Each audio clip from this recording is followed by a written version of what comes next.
Iniciamos con Historia de la psicología.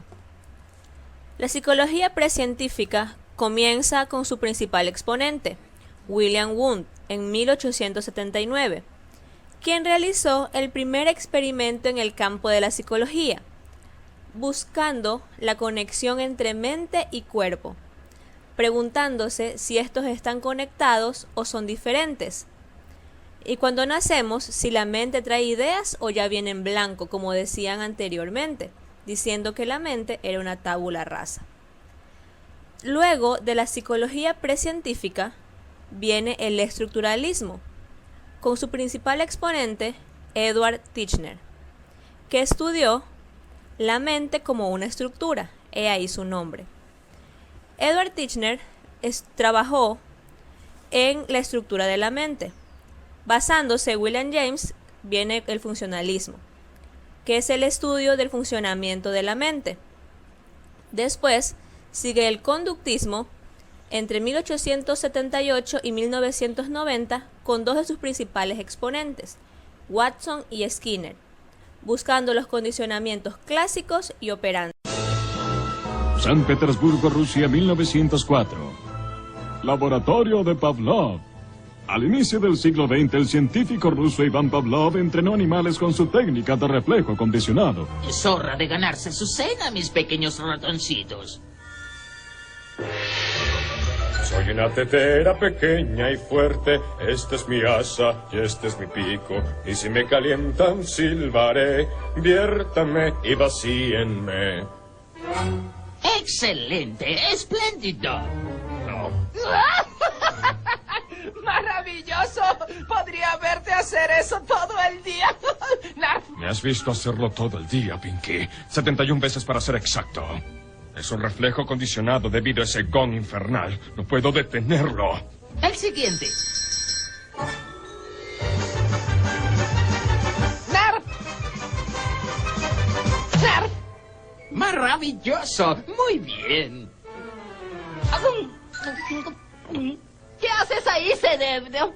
Contemplo tu destrucción, Pinky. Y bien, buenas noches, mis amigos. Espero que sueñen con quesos.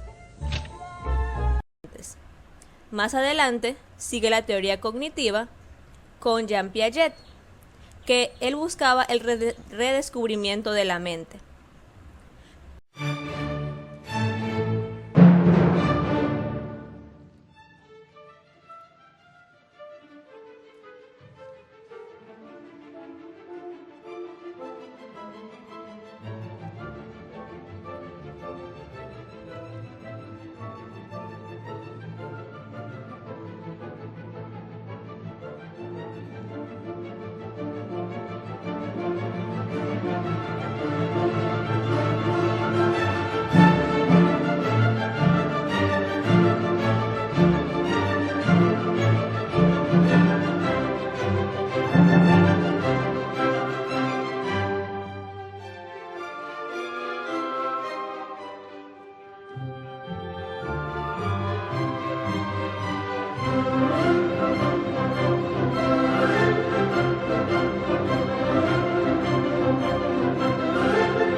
nuestros días, la psicología no solamente estudia el funcionamiento de la mente, sino también la conducta, que son los conjuntos de acciones observables que van de un ser vivo desde un estímulo a una respuesta, por medio de conexiones neurológicas. En otras palabras, busca el funcionamiento de la mente como un conjunto de actividades y procesos psíquicos conscientes e inconscientes que van a producir un funcionamiento correcto del cerebro, buscando tener una coordinación entre estímulos y respuestas en una conducta. Regresando un poco en la historia de la psicología, conocemos que, desde antes de Wundt, la psicología era concebida como el estudio o ciencia del alma, a la cual asociaban a la conciencia y aquella facultad exclusiva del ser humano, la razón y el entendimiento.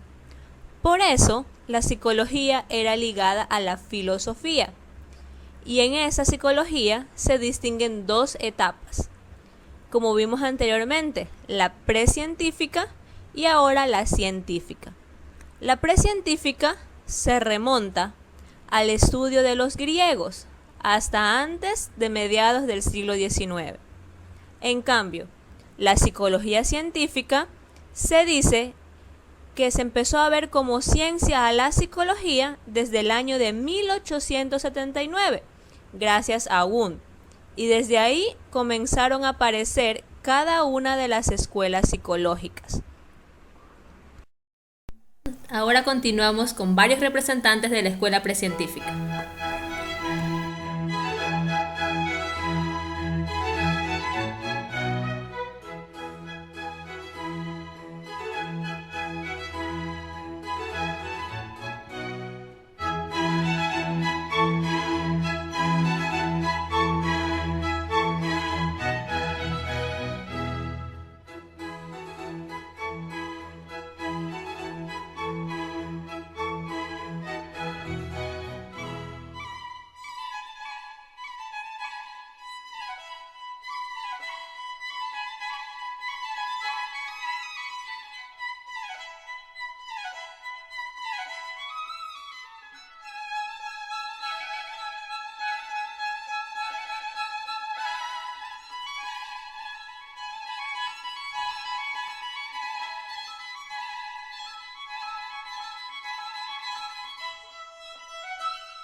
Ahora hablaremos de la psicología científica.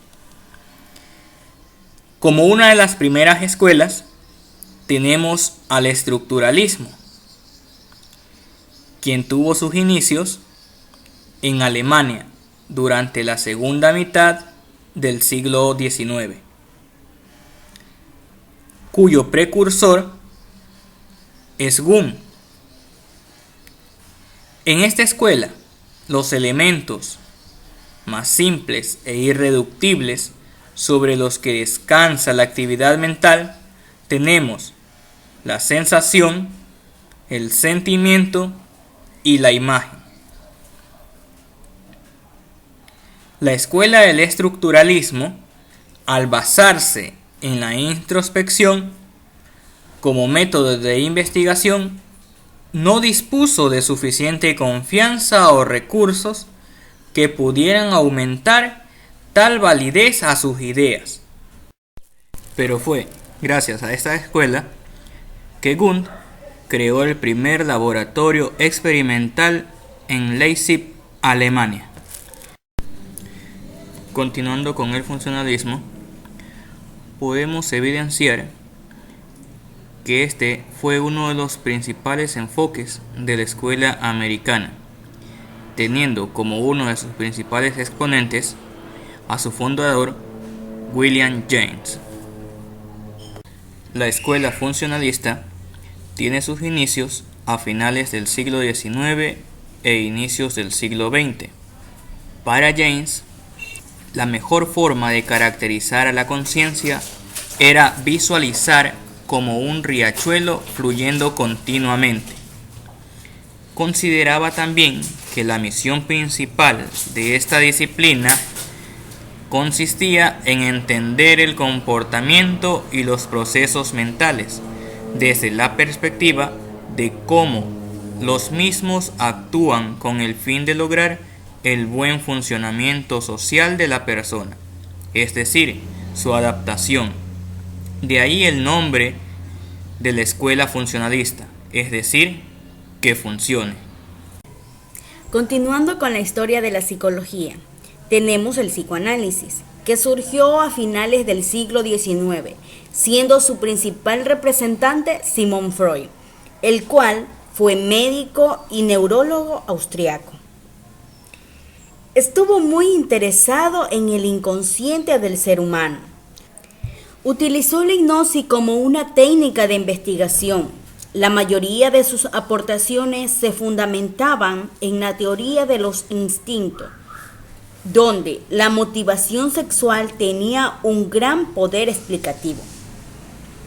También nos habló sobre el complejo en la infancia, como el de Edipo. Este complejo, que tenía la pertenencia del hijo hacia la madre, una vez superado esta etapa, es cuando el hijo adopta las posturas masculinas del padre. Asimismo, Sigmund Freud analizó el consciente e inconsciente del hombre, trabajando con el ello, yo y superyo, y así analizó la conducta y el comportamiento del ser humano. ¿Y si los personajes más importantes de la historia se reunieran para tomar un trago? En el episodio de hoy, Jesucristo y Sigmund Freud. A veces una pipa es tan solo una pipa. ¿Un vaso de agua para Jesús?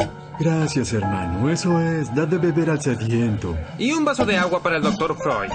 Gracias. ¿Algo de comer? 2 panes y un pescado, hermano. 2 panes y un pescado para el Mesías. ¿Y para el padre del psicoanálisis? Comeré lo mismo que él. Es más barato que el vino nacional, hermano. Es frutal y tanino intenso, pero le falta cuerpo. ¡Wow! Para alguien que toma vino alemán en botella azul estás muy exigente, Freud. El cuerpo es solo la Eucaristía. Bueno, entonces, háblame de tu padre. Oh, el viejo es sordo, doctor, es sordo. Yo le hablo y no me escucha. Estoy cansado, hermano, estoy cansado. El hombre se cree el dueño de todo el mundo, doctor. ¿Pero ya ha resucitado a alguien? No. ¿Ya caminó sobre las aguas? No. Percibo el clásico conflicto entre padre e hijo.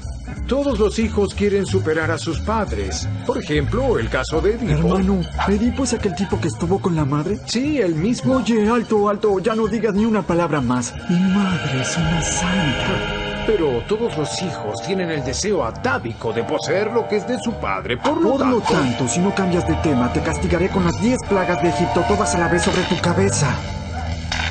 Tú y tu padre son igualitos. ¿Vamos a comer? Oiga, camarero, da de comer al que tiene hambre. 2 panes y un pescado. Gracias, hermanito. Sí que eres un buen samaritano. Disculpa, no se lo digas a papá. No te preocupes, él es cliente de Yang. Ahora hablaremos de la psicología diferencial, ya que esta es una de las ramas de la psicología que se dedica a estudiar las diferencias individuales, es decir, que estudia la diferencia que existe entre varios individuos en varios ámbitos como la personalidad y la inteligencia. El objetivo de esta rama de la psicología es la predicción, la descripción y sobre todo la explicación de la variabilidad interindividual, intraindividual y la intergrupal de las áreas psicológicas relevantes en comparación a su origen, funcionamiento y manifestación. La psicología diferencial es lo contrario a la psicología general, la cual estudia lo que tienen en común los seres humanos, y la psicología diferencial tiene varios conceptos genéricos que son la definición operacional, concepto científico, variable y la individualidad. La definición operacional. Este concepto de la psicología diferencial es una abstracción que los seres humanos hacemos para referirnos y que nos comprendan a una propiedad de las cosas o de los fenómenos que se observan.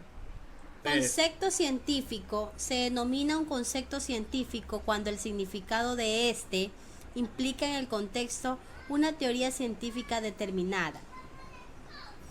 Variable. Este concepto es una característica que adopta diferentes valores y que cuando se estudia la conducta de los individuos se asignan números a un aspecto conductual determinado de tales sujetos y de esta forma se identifica el valor numérico que le corresponde a este aspecto. Individualidad. Este concepto de la psicología diferencial es en el que se especifican las diferencias entre personas, pero siempre con relación a un mismo atributo. En la psicología diferencial también se usan constructos mediacionales, que son disposiciones, estados y procesos. Disposiciones. Estas son las tendencias que persisten a actuar de un modo determinado, las cuales son postuladas a partir de la observación de las diferencias individuales del comportamiento ante situaciones similares. Algunos ejemplos pueden ser las capacidades, rasgos, motivos, actitudes, etc. Estados. Son los fenómenos que se generan por el efecto causante de la situación y el efecto modulador de las disposiciones del sujeto. Algún ejemplo puede ser el miedo, la rabia, odio, etc. Procesos. Estos pretenden explicar y describir un conjunto de operaciones mentales por las que la información que recibe el individuo se convierte en un tipo de respuesta, como puede ser la percepción, la emoción, la memoria, etc. Ahora hablaremos de la psicología general. Sabemos que esta es una rama cuya subdisciplina de la psicología debe su nombre al hecho de dedicarse al estudio de aquellas funciones mentales comunes para todos los seres humanos. Al contrario de otras subdisciplinas, como puede ser la psicología de la personalidad, Esta es un área importante de la psicología general, ya que es parte de la psicología cognitiva. Además, dentro de esta subdisciplina, podemos identificar varias áreas de estudio, ya que la psicología general se dedica sobre todo a aquel estudio de varios temas como son la percepción, conciencia y atención, motivación, emoción, volición o voluntad, aprendizaje, cognición, memoria y conocimiento, lenguaje, pensamiento, resolución de problemas y lógica, personalidad. Diferencia entre la psicología general y la psicología diferencial. Como hemos podido ver en este video, a lo largo del tiempo la psicología ha ido evolucionando y una gran subdisciplina de la psicología es la psicología general, que como su nombre mismo lo indica, se encarga de estudiar las generalidades de un pueblo o de una persona. En otras palabras, estudia aquello común que tenemos todos los individuos. Muy por el contrario, la psicología diferencial es aquella que se encarga del estudio de las diferencias individuales. En otras palabras, estudia aquello que nos hace únicos, nuestras características propias e innatas que nos permiten ser diferentes. En sí, la psicología diferencial se divide en psicología diferencial del individuo y de la comunidad, que en sí trata de aquellos puntos especiales de cada una de las personas y asimismo de sus comunidades, buscando entender cada complicadamente del individuo y para que éste pueda trabajar de una manera amena en la sociedad donde se desenvuelve. Esperamos que con este video hayan aprendido un poquito más y que no se hayan aburrido. Mucho. Bueno, gracias por verlo. ¡Chao!